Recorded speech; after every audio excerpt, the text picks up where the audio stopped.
Bueno, hoy lo tenemos a Mariano Boto vía satélite desde una nave espacial porque no pudo llegar. Igual lo saludo para este último programa. ¿Cómo anda, querido Botox? ¿Cómo está usted? Muy bien, muy bien. Se ve la boca diciendo que está muy bien, pero no se escucha nada de lo que le sucede. Hay voluntad de hablar. A ver, vuelva a hablar. Tenemos la imagen, pero no tenemos el sonido. Se ve que se tomó muy en serio lo del misterio en la música y quiere hacer la columna muda. No va a ser posible que la columna sea muda. No tiene micrófono. Hola, hola. ¿Me escucha? Ahí se está escuchando. A ver ahora. Bueno, Vamos entonces. No tan misterioso, Boto, no tan misterioso, por favor. ¿Cómo anda? ¿Todo bien? ¿Con frío? Bien, todo bien. Perdón, lástima de no poder estar ahí, pero bueno, estamos acá. O sea, no estoy ahí, pero estoy acá, pero estoy como allá. Sí, no son sé si como los misterios de Pauli, ¿eh? Yo no sé por qué no lo usé como un ejemplo de anécdota misteriosa. Lo dejo para el año que viene. Bueno, ¿qué nos va a ofrecer hoy desde esa nave espacial donde está? Mirá, es un misterio para mí hablar de misterio en la música. Porque por un lado me parece que es absolutamente misteriosa, por otro lado me parece que es absolutamente clara. Uh-huh. Por un lado se desarrolla como la música como pareciera ser un camino correcto. Uh-huh. Aunque a veces los caminos pueden ser inesperados o interrumpidos o cambiantes, pero parece siempre que tiene un camino, una lógica, que es muy difícil de definir, ¿no? Pero también a la vez es un misterio, porque todos los caminos son posibles y todos los caminos pueden ser los correctos. Usted sabe que desde los griegos la música es un tema muy afín a los filósofos. Para Pitágoras era directamente el camino directo al misterio, ¿no? Justamente por eso que usted marca, casi le diría por la armonía, esa posibilidad de conectarnos con las conexiones o con las buenas composiciones de la naturaleza, le hacía sentir a él que había en lo que se oía algo invisible. Y que eso invisible que se oía era el misterio. No un misterio a descifrar, sino un misterio a escuchar, por ejemplo. Sí, porque aparte de la música, si uno lo ve en ciertos términos prácticos, es un juego de tensiones y distensiones. Uh-huh. Es un juego de desarrollo y repeticiones. Hay un momento que la música parece volver sobre su punto para decir, bueno, empezamos por acá, no es que camina y se aleja. Entonces esas vaivienes que tienen, que es como una especie de barco meciéndose en un mar, tiene una lógica que lo que lo hace misteriosa es nuestra incapacidad de definir algo que es tan claro. Uh-huh. Tal vez porque no tenemos que asociar el misterio al oscuro, ¿no? Porque en lo oscuro, si prendemos la luz, se ve. En cambio, el misterio, aunque prendamos la luz, sigue siendo eso invisible que se manifiesta a veces en lo oscuro, pero a veces a plena luz del día, ¿eh? Sí, pero tampoco podemos definir, por ejemplo, un hit. ¿Por qué es un hit?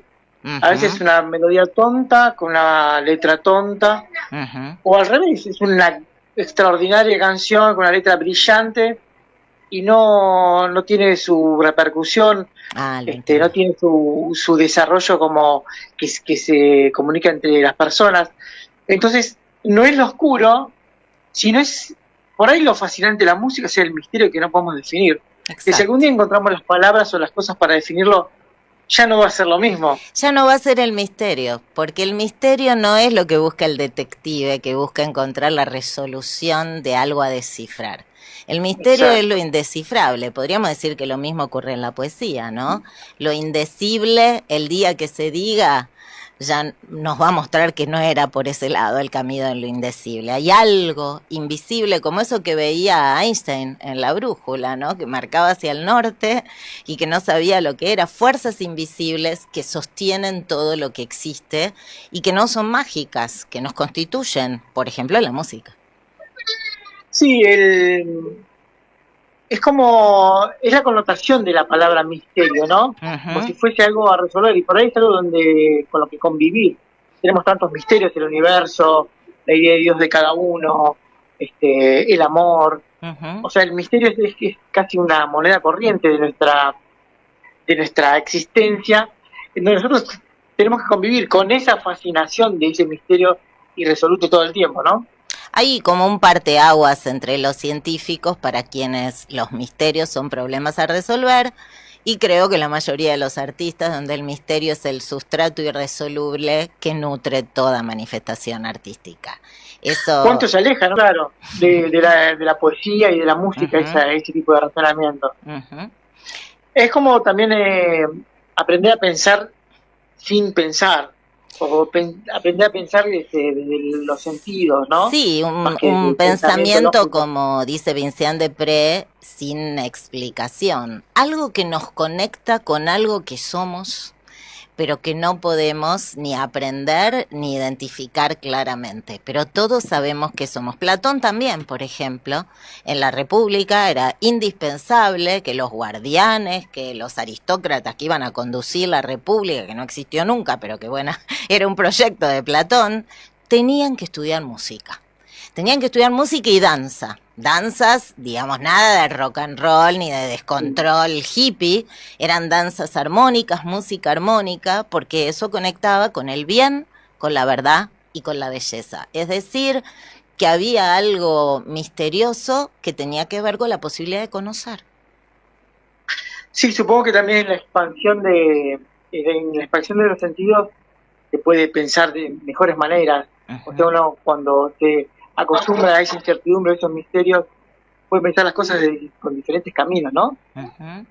Liliana Herrero decía que el cuerpo piensa y que la voz piensa, que incluso en un cantante la voz piensa. Totalmente. Bueno, ese es el ADN de la música. Incluso a veces escuchamos las mismas obras o el mismo tema calcado por distintos músicos, y hay un músico que le imprime algo que a nosotros no nos deja ni siquiera quedarnos quietos, y otro que nos vuelve completamente indiferente. La misma obra, en el mismo modo de tocar y todo, pero ese algo misterioso que es indefinible, uno lo llama el swing, otro lo llaman el grupo, otro lo llaman la tierra. Se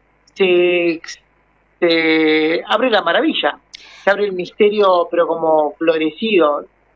Qué feo vivir en un mundo sin maravilla, ¿no? En un mundo desencantado, donde ya no nos asombre nada y estemos esperando las explicaciones para lo que nos asombra. Sería terrible, pero hay muchísima gente que cree que es así, que en realidad lo que te asombra es porque todavía no tenés las herramientas o las condiciones para conocerlos. No pueden aceptar ese sustrato que es como una especie de pantano, ¿no?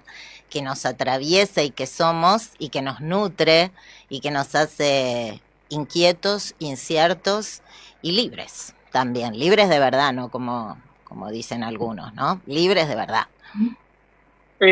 Parece que la comunicación vía internet nos pone muy filosóficos, ¿no? Para la música. Pero es lindo. La música es un gran tema filosófico. Desde los griegos, casi te diría que no hay filósofo que no haya hablado de la música. Y el último, digamos, gran entusiasmado por la música fue Adorno. Adorno prácticamente tiene 2 o 3 libros dedicados exclusivamente a la música, era íntimo amigo de... No, Adorni no, pero confunde todo, ¿te das cuenta? El calor les hace mal, ¿eh? No, Adorni debe ser sordo, me preguntó si Adorni, es Teodor Adorno, no. Adorni debe ser sordo y solamente escucha lo que él dice o lo que le dice el jefe, ¿no? Adorni no, Violato, Adorni no. Continúe, por favor, Voto, antes que me vuelvan a interrumpir, sí. Bueno, nada, quería cerrar esta columna con un tema que habla un poco de eso, ¿no? Que es que dice que ese misterio vive en los amantes, en los delirantes, en los desvalidos, en las meretrices y en los bandidos, y que los avisos no lo pueden evitar, y que las risas lo van a desafiar. Y lo más subversivo es que no tiene gobiernos, ni tiene censura, ni nunca tendrá. Nos vemos la próxima.